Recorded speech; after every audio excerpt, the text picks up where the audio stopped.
guys, let's learn how to add gradient to your text in Photoshop. Go ahead and open up a new project. You're gonna add the add text tool. I'm gonna just type in happy birthday. Now you can add a gradient to any text, but it really helps whenever you have a thick text, a bold text, just because the gradient will be easier to see. But again, you can really use any text that you want. So you're gonna make sure to select that text layer. You're gonna go down to your FX panel at the bottom right corner of your screen. You're gonna click on Gradient Overlay. A gradient overlay is similar to a pattern overlay. It's just, instead, it's going to be a blending of colors.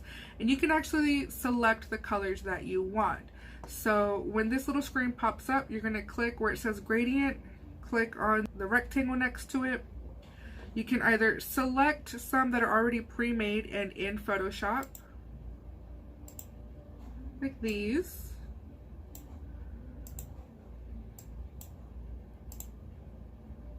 You can see now it has done that. That's actually really beautiful, isn't it?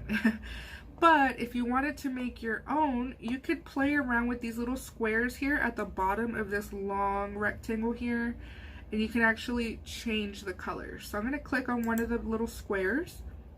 I can see that currently this is the color that's there, but I want to change it. So I'm going to click on it, and let's just say I want something like closer to the reds. And there you go, it changed. You want to change it again? Let's do something like a green. Oof, that's ugly.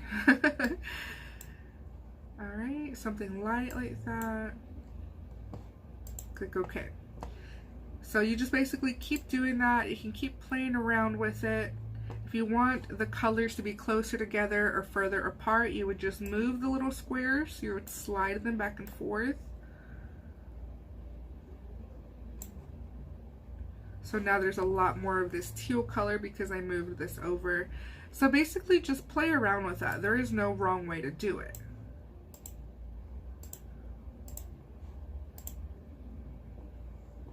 And again, some of these have less squares at the bottom. You can actually get rid of some if you don't want them. You just click on one and then click delete on your keyboard and it goes away. So now there's only a blending of two colors.